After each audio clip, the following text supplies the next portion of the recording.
মাননীয় মমতা ব্যানার্জি মহাশয়া তিনি জানেন যে আমার জন্য যদি কোনো বিপদ হতে পারে, আমার মসনদকে যদি টলটল করে দিতে পারে, সেটা বাম কংগ্রেসের পক্ষে সম্ভব নয়। কারণ এই বাম কংগ্রেসকে আমি তাড়িয়েছি। কংগ্রেসকে সাথে নিয়ে 2011 সালে এই বামেদের 34 বছরের শাসনকে তিনি অবসান করেছেন। আমরা দেখেছি বিজেপির বিরুদ্ধে তার লড়াই। এখানে পশ্চিম বাংলায় দেখানো হয় তিনি বিজেপি বিরোধী, তিনি বিজেপির বিরুদ্ধে লড়াই করছেন। কিন্তু আপনারা জানেন সর্বভারতীয় স্তরে এই তৃণমূল কংগ্রেস বিজেপির সবথেকে বড় পরিপূরক হিসেবে কাজ করছে। আজকে যখন আইএসএফ এর জন্ম হলো 21 সালে, আইএসএফ কে বলা হয়েছিল এটা সংখ্যালঘুদের দল। কোথায় গিয়ে বলেছিল? হিন্দু পাড়াগুলোতে গিয়ে বলেছিল মানুষের মাইন্ডকে ডাইভার্ট করার জন্য। মুসলিমদেরকে বলেছিল খবরদার, এই বাংলায় তৃণমূল কংগ্রেস থাকতে নতুন কোনো দলের প্রয়োজন নেই। এই বাংলায় সংখ্যালঘুদেরকে মমতা ব্যানার্জি শেল্টার দিয়ে রেখেছে। আমরা কি দেখলাম? তারা আইএসএফ সম্পর্কে মানুষের কাছে মিথ্যা প্রোপাগান্ডা চালাতে লাগলো। কিসের জন্য এই ভয় মাননীয়ার? কারণ মাননীয় মমতা ব্যানার্জি মহাশয়া জানে আজকের দিনে দাঁড়িয়ে যদি আমার গদিকে টলমল করে দিতে পারে, কালীঘাটের বিল্ডিং থেকে যদি নামিয়ে দিতে পারে, সেটা শুভেন্দু অধিকারীর পক্ষে সম্ভব নয়, সেটা দিলীপ ঘোষের পক্ষে সম্ভব নয়, সেটা একমাত্র নওশাদ সিদ্দিকীর পক্ষে সম্ভব, সেটা একমাত্র আইএসএফ এর পক্ষে সম্ভব। তাই মাননীয় মমতা ব্যানার্জি মহাশয় সিঁদুরে মেঘ দেখছেন। নওশাদ ভাই যেখানে যাচ্ছে সেখানে তাকে ব্যারিকেড করার চেষ্টা করছে। 21-এর নির্বাচনে আপনারা দেখেছেন, ইলেকশনের পরে আজকে আমাদের একটি ছোট্ট দল মাত্র 2-3 মাসের সময় পেয়ে আমরা ইলেকশনে লড়েছিলাম। সেই দলটিকে 21-এর নির্বাচনের পরে নাস্তা নাবুদ করে দেওয়ার জন্য, শেষ করে দেওয়ার জন্য এই মমতা ব্যানার্জি সব রকম চেষ্টা চালিয়েছেন। আপনারা দেখেছেন যেই তৃণমূল কংগ্রেস দিল্লিতে কিছু হলে, গুজরাটে কিছু হলে, উত্তরপ্রদেশে কিছু হলে সংখ্যালঘুরা খাদড়ে মে হাই, সংখ্যালঘুরা বিপদে আছে বুলিয়া উড়ান।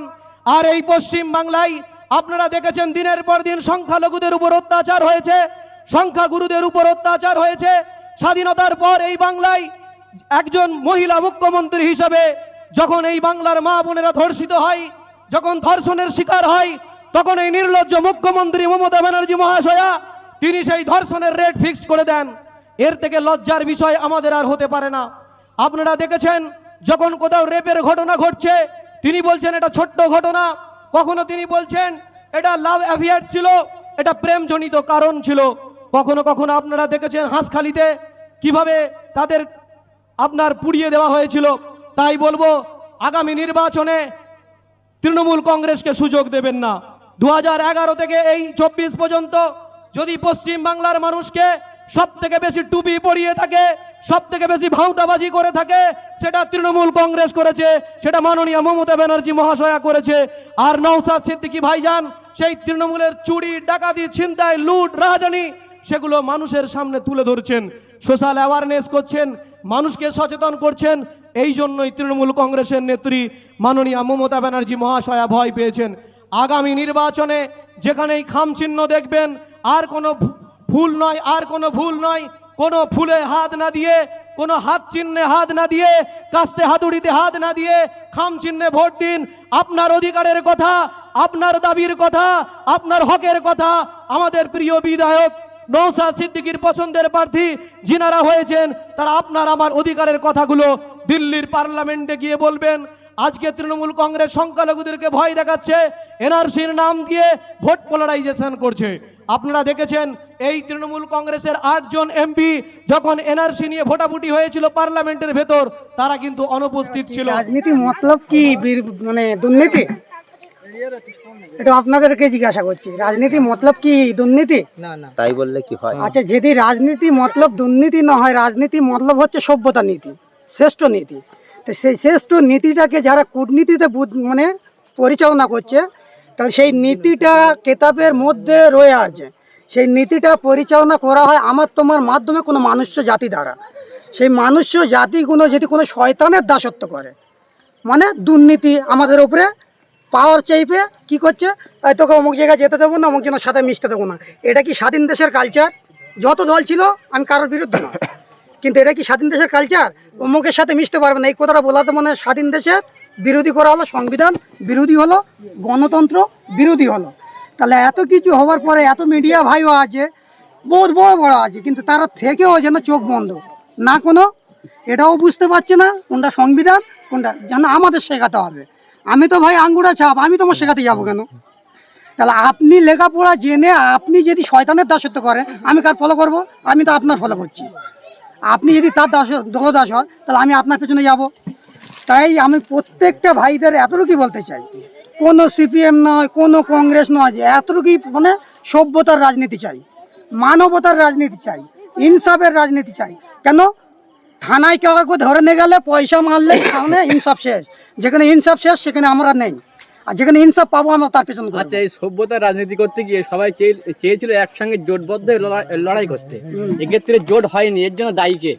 জোট হয়নি দায়ীকে বলতে যারা মাথার হয়ে রয়েছে, তুমি একটা দেখো সিপিএমের যখন আমাদের আইএসএফ মানে যে সংযুক্ত মোর্চার পক্ষ থেকে তিনি বলছে আমি সংযুক্ত মোর্চার বিধায়ক, আর যখন মনে করো তারা প্রার্থী ঘোষণা করলো তিনি এসে কি বলছিলেন যে আদেও আমাদের সাথে কোনো জোট হয়নি। তাহলে এ থেকে আমরা আর কি বুঝবো? আমরা যাকে ভালোবাসি আমরা তাদের বিরুদ্ধে বলার প্রয়োজন নেই। আমাদের দলটাকে প্রচার করতে গেলে আমাদের যে সভ্যতা নীতি সেটাকে মানে আমাদের দেখাতে হবে সমাজকে। তাহলে আমি তার বিরুদ্ধে উল্টোপাল্টা বলতে আসিনি, কিন্তু আমার দলের যে ভালোবাসার নীতিটা আছে এইটা যদি কেউ দিল থেকে ফয়সালা করে যে আমি সভ্যতার দিকে থাকবো, মানবতার দিকে থাকবো, ইনসাফের দিকে থাকবো, ইনসানিয়তের আচ্ছা, দিকে আপনি থাকবো। এতক্ষণ সভ্যতার দল বলে উল্লেখ করছেন, কিন্তু সভ্যতার দল বলতে কোন দলটা এখনো কিন্তু উল্লেখ করলেন না? আইএসএফ, কারণ তিনি যখন দাবি রেখেছিলেন কিছু কিছু জিনিস যে বিরোধী করছিলেন, রেপ করলে ডাইরেক্ট প্রকাশ্য ফাঁসি, কেন তাদের মানে কথাটা মানা হয় না। তিনি যখন মানে আমি ছোট্ট একটা এক্সাম্পল দিলাম, এটা তা শাসক চাইলে কিন্তু এটা আইন পাশ করলে বেশক আমি তুমি সবাই ভালোবাসতাম। তা যখন তিনি দেখছে যে শাসক আইন পাশ করছেন না, তাহলে আমাকে নিজে দল গাঁটতে হবে, আইনসভাতে ঢুকতে হবে, নিজেকে আইন পাশ করতে হবে। কেন কেউ বলে বেড়াচ্ছে মুসলমান হলো সন্ত্রাস, রেপিস্ট, কারণ মুসলমান রেপিস্ট হলে আমার ভাইজানের তো দাবি হচ্ছে এইটা, রেপিস্টকে প্রকাশ্যে মিডিয়ায় দেখে ফাঁসি, এটা হচ্ছে না কেন? তাই প্রকৃত মুসলমানও কোনটা এটাও আমাদের চিনতে হবে সবাইকে। আর আমরা হচ্ছে ধার্মিক লোক, হচ্ছে ধার্মিক জিনিসটা কি আমরা বুঝতে চাই না। কেন দলকে ভালোবাসি, দল দুর্নীতি করছে আমরা তার সাপোর্ট করলে গেছি, কিন্তু সাপোর্ট করাতে হকের বিরোধী করলে কিন্তু আমি তুমি কোথায় যাচ্ছি? হকের বিরোধী করতেছি, আবার কার মারতেছি? আমার নিজের বাপকে, নিজের চাচাকে, নিজের ভাইকে কেন মারা হচ্ছে না? ও ওই দল করে। তো এ তো যুগ যুগ ধরে চলে আসতেছে, কেন ফেরাউনের জামানা এর জামানা দেখে আসছি, অন্যায়ের দিক আর হকের দিক। তো হকের দিকে সভ্যতা মানুষেরা থাকে, অন্যায়ের দিকে অসভ্যতা মানুষেরা থাকে। তাহলে সেই অসভ্যতা মানুষদের পক্ষ থেকে আজকাল যারা সাপোর্ট করছে, সে নেতাও হতে পারে, মানে পাড়ার প্রধানও হতে পারে, বিভিন্ন আকারে হতে পারে। তা তখনও যখন মনে করেছিল তারা সাপোর্ট, আজকের এরা করছে, এরা বলে কি করে আমরা মানুষ, এদেরকে তো সভ্যতা সমাজ থেকে নিকৃষ্ট বলা হয়েছে। কিন্তু আমরা কি করে মানুষ বলে বলছি? মানুষ বলা যাবে না ভাই, এটা আমার দিল থেকে আমি ফয়সালা দিচ্ছি, কার কেমন লাগে জানি না। এই সভ্যতা সমাজে তাহলে তাদেরকে মানুষ বলা যাবে না, যারা অসভ্যতাকে সভ্যতা বলে তাদেরকে মানুষ ভাবা যাবে না। মানুষ ভাবলে আমার তোমার ঠকতে হবে, মা বোনকে ইজ্জতে যেমন সন্দেশখালী দেখেছো, তো এরকম বেউজ্জতি হতে হবে। তাহলে এই বেউজ্জতি হওয়া যাবে না, আর কোনো ফেতনায় পা দেওয়া যাবে না। আচ্ছা, এখানে সভ্যতা রাজনীতি বলতে কাকে বোঝাতে যাচ্ছে? আইএসএফ। আচ্ছা, এখানে সিপিএমরা বলছে যে আইএসএফ ভোট কাটুয়া, বিজেপির কাছ থেকে টাকা নিয়ে ওরা মানে প্রার্থী দিচ্ছে বা ভোট প্রচার করছে, এক্ষেত্রে তাহলে সভ্যতা কাকে বলবেন? আচ্ছা, যে ভোট কাটার যে গল্প আসছে, সিপিএম সভ্যতা না আইএসএফ সভ্যতা? আচ্ছা এই যে ভোট কাটার গল্পটা আসছে, আমাকে বললে আমি যাকে ভালোবাসি আমি তার নাম নেবো, আর সেও যাকে ভালোবাসে তার নাম নেবে। আমি এখানে কারোর পক্ষে নয়, আমি যার ভালোবাসি আমি তার কথাটাই বলবো, সে তার ভালোবাসে অবশ্যই তার কথা বলবো, আমি ওটা বিরোধী নয়।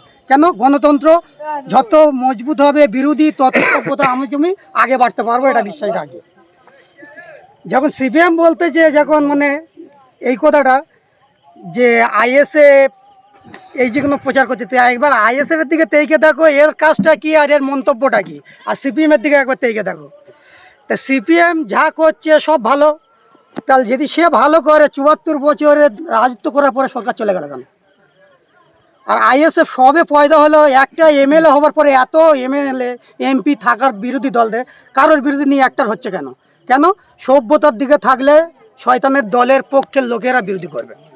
এটা হলো মূল মাকসাদ। মুর্শিদাবাদের ওই অদিত চৌধুরী উনি বলছেন যে সিদ্দিকি ফিদ্দিকি চিনি না, এক্ষেত্রে কি বলবেন? আমাদের মূল টার্গেট হচ্ছে আমরা সিদ্দিকি চিনি, আমরা হচ্ছে আইএসএফ চিনি না। যদি আমাকে বলেন আমি কেন বলছি আমি আইএসএফ চিনি না, আমি সিদ্দিকি বলতে আব্বাস ভাইজান চিনি।